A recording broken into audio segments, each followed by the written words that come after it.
Hello guys, here is Hasselhub with another pill. And today we're gonna talk about GDP and what it is. But before we get started, make sure to subscribe, like this video, and now let's get started. What is GDP?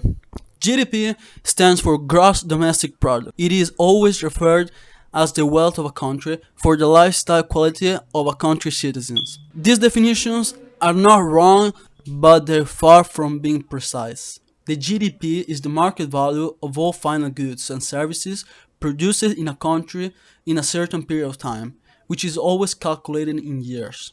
Market value means that the value is calculated based on the price they're sold for and not our perception of value for that certain product or service. Plus, we have to subtract the imported goods and the intermediate goods or services. So, for example, if a car, let's say a Ford Mustang, is sold for $100,000 in the US, but the steel to make the car costs $20,000 and all the components cost $50,000, we have a total of $70,000. We're going to take the $100,000 price tag and subtract the $70,000 of fabrication, and we obtain a $30,000, which is the GDP benefit that the sale of the Mustang.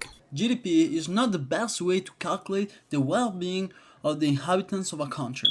If we take a country as big as the United States, the GDP is infinitely higher than the GDP of Monaco, but the people are probably doing better in Monaco.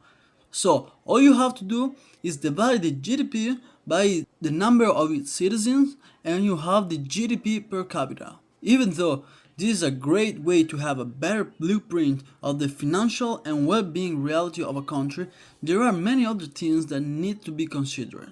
Given the fact that the GDP model only considers consumers, that might not be representative of a better well-being. For example, if there are more work-related injuries, people will consume more medical equipment, but this higher consumes does not equate to a better quality of life.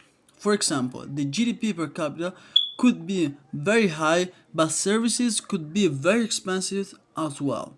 Another example is if logistics are inefficient, people will consume more fuel, therefore making things more expensive and increasing pollution, etc. Luckily, the Human Development Index was invented, and it considers, along with the GDP per capita, also other things like healthcare quality, education availability, life expectancy, and other metrics.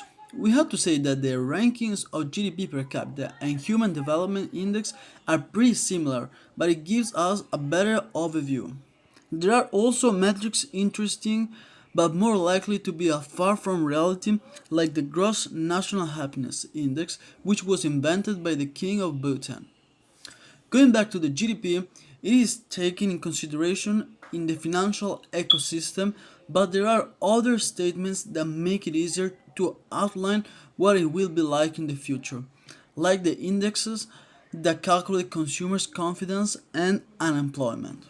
Thank you again for your time. Make sure to subscribe, like this video, and comment any topic or question that you may have about GDP, or suggest us any other topic that you would like to see in this channel in the next upcoming videos. Thank you again for your time.